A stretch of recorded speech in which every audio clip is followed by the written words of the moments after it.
नमस्कार, न्यूज मंच देख रहे हैं आप और मैं हूं विशाल वैभव। अखिल भारतीय पान महासभा के राष्ट्रीय अध्यक्ष इंजीनियर आईपी गुप्ता ने जो है मुजफ्फरपुर में बड़ा रैली किया और इस दौरान जो है लोगों का जनसैलाब देखने को मिला। कहीं ना कहीं अपने खोए हुए आरक्षण की प्राप्ति को लेकर ताती तत्वा समाज जो है अब कह सकते हैं कि काफ़ी जागरूक हुआ है और इसको लेकर मुजफ्फरपुर की रैली जो है कहीं ना कहीं एक बड़ा संदेश दे रहा है। और इंजीनियर आईपी गुप्ता ने भी जो है सरकार को सीधी चुनौती दे डाली है।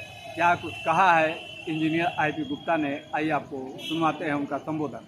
बने रहिए न्यूज मंच के साथ। न्यूज मंच के लिए मुजफ्फरपुर से रजनीश कुमार के साथ विशाल वैभव, पटना।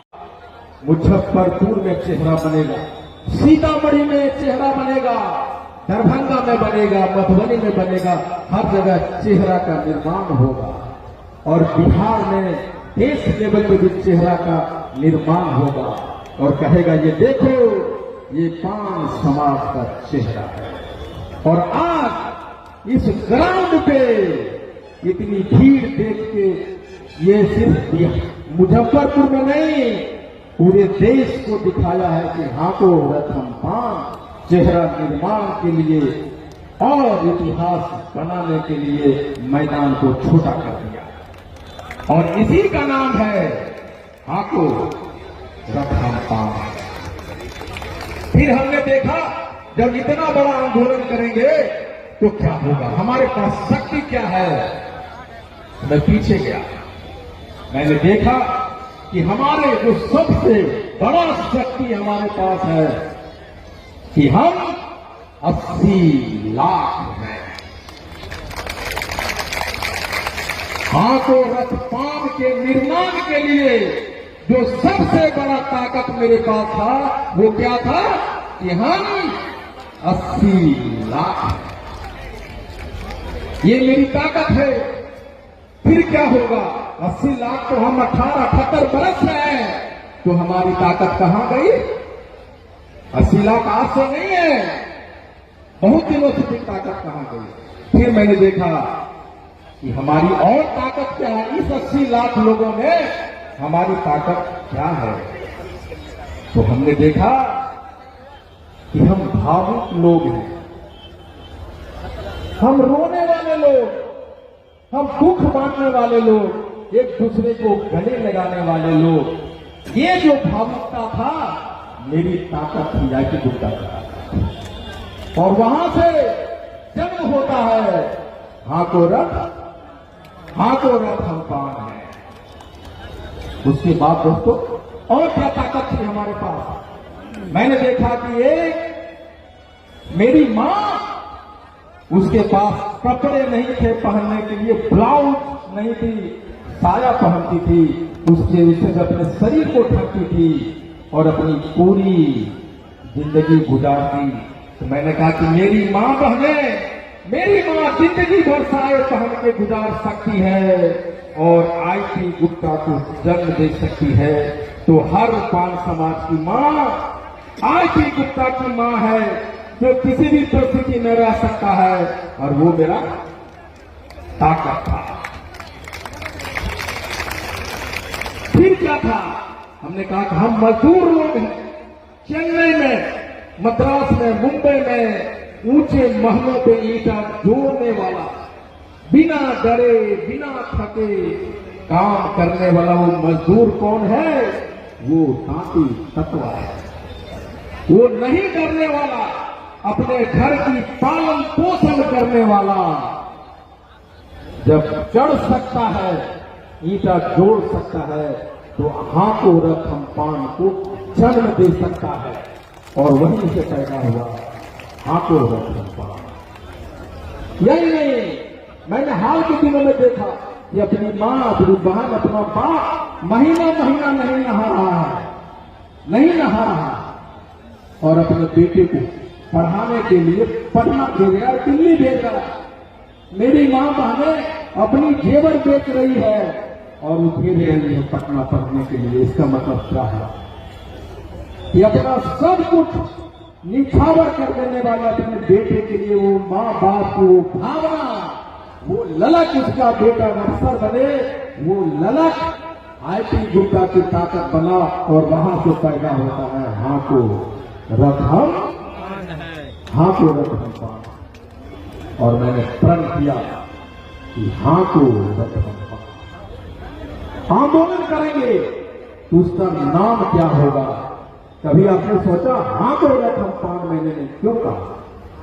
हमने कहा ये रथ पान समाज जब तक हाँकता रहेगा तब तक जब नरेंद्र मोदी नीतीश कुमार रथ के सामने में रिजर्वेशन का चिट्ठी लेके खड़ा हो और कहे हे पान समाज के लोगों रोको रथ तुम पान हो।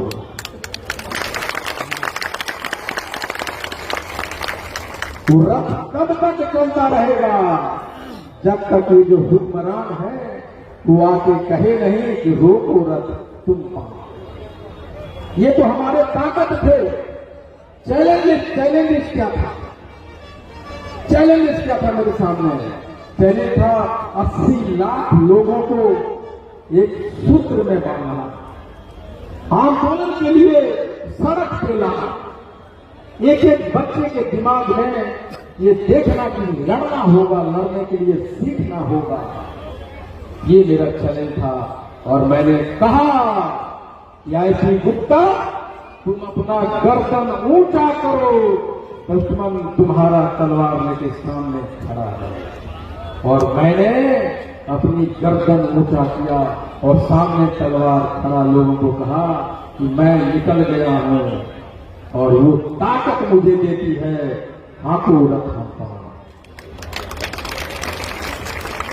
अब क्या थे कि हमारे लोग जब जब इतिहास हुआ, इतिहास जब जब हुआ तब हमने देखा है कि इतिहास ये लड़ाई के खिलाफ जिसके खिलाफ हम लड़ते हैं वो आपके ही लोगों को आपको हथियार बनाती है। ये हो चुका है। दरभंगा में 24 तारीख को हमने एक रैली रखा था और 17 तारीख को एक रैली हमारे लोगों ने रख दिया। उसमें किसको बुला रहा है? उसी को बुला रहा है जो हमारी आरक्षण को छीना है, उसको बुलाया जा रहा है। और हमारे लोगों को गाय भैंस की तरह वहां हाँके जा रहे हैं। लेकिन दोस्तों दरभंगा वालों, ये हाँको रथ पान, हमारी लोग उनकी कुर्सियां उतारने पे लगे हैं। तुम चाहे लाख कोशिश करो, 24 तारीख को हम दिखाएंगे कि हम जिसको तुम बिठाना चाहते हो ये भीड़ तुम्हारा, भीड़ हमारा, और नेता हम तुमको नहीं बनने देंगे। ये भीड़ भी हमारा होगा और नेता भी हमारा होगा और उसी का नाम है हाथों रथ हम पान।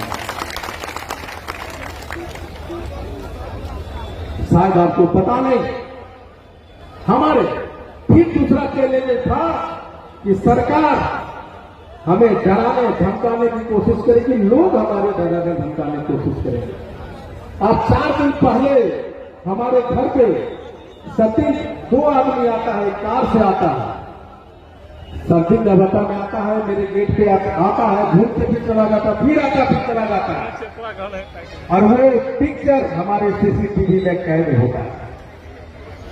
उसके बाद भी मैं मालूम था ये होने वाला है, लेकिन उनको जो हमारे घर पे आए और जो उनको घर पे भेजे उनको बता देना चाहता हूं कि हाँ को रथ आंदोलन करने वाले न जेल से डरते, न जांच से डरते, न गोली रफ्तार से डरते।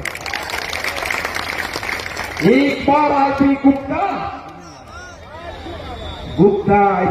के जब मिटा दोगे तो मुझे मालूम है कि हाँ को रथ हम पान से 1000 आईपी गुप्ता गली गली में पैदा हो जाएगा। क्या करोगे उस समय जब आईपी गुप्ता पैदा होगा? वो हो चुका है। और मैं ये भी बता देता हूं कि आईपी गुप्ता रहे या ना रहे, हाँ को रथ हम पान चलेगा और चलता रहेगा।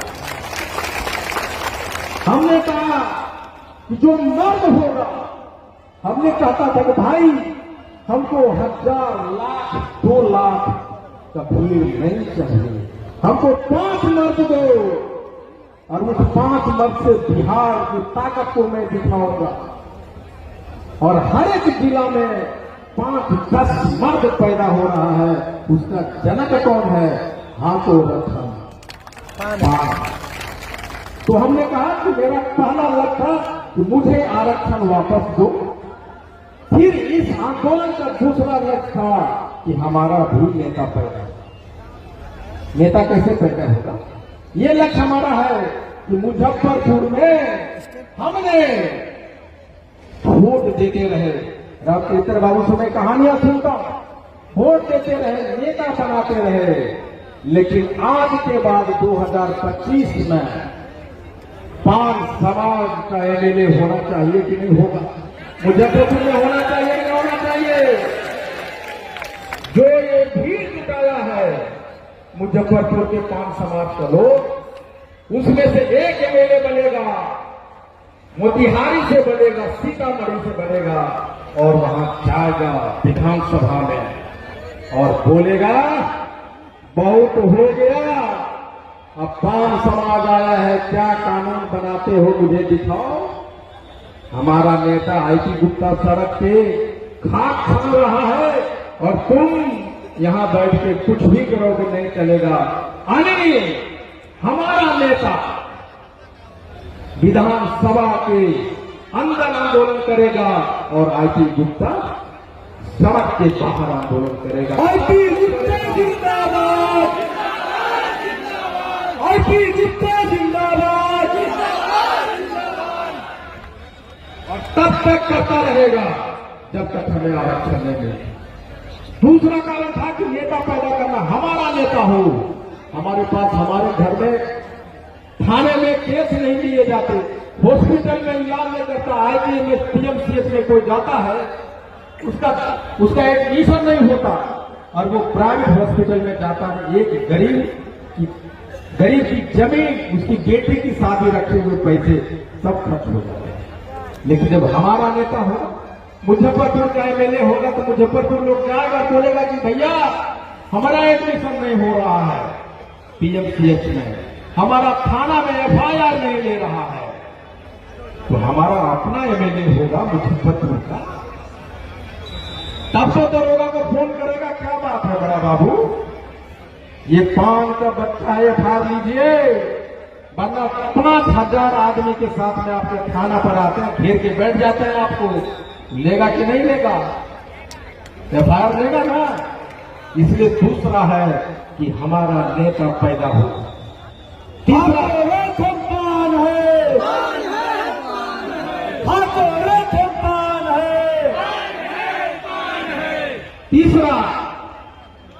तीसरा हमें पॉलिटिकल जात बनना, राजनीतिक जात बनना। राजनीतिक जात का मतलब क्या होता समझते हैं? अगर हम कोयरी होते, अगर हम कुर्मी होते, हम भूमिहार होते, हम राजपूत होते, और अगर हमारा आरक्षण छीन लिया होता नीतीश कुमार, तो उनकी हिम्मत होती, बोलते यार ये तो पॉलिटिकल जात है, ये पॉलिटिकल जात है, इसकी आरक्षण नहीं छीनो। आप मुसहर जाति को सीखिए उनसे, उनके पास ढंग के कपड़े नहीं, उनके पास खाने के पैसे नहीं, घर नहीं, लेकिन उनके समाज में मुख्यमंत्री है, एमएलए है, मंत्री है, एमपी है। हमारे पास क्या है? इसलिए मैं कहता हूं एकता नहीं, जागरूकता चाहिए, और जागरूकता जब होगी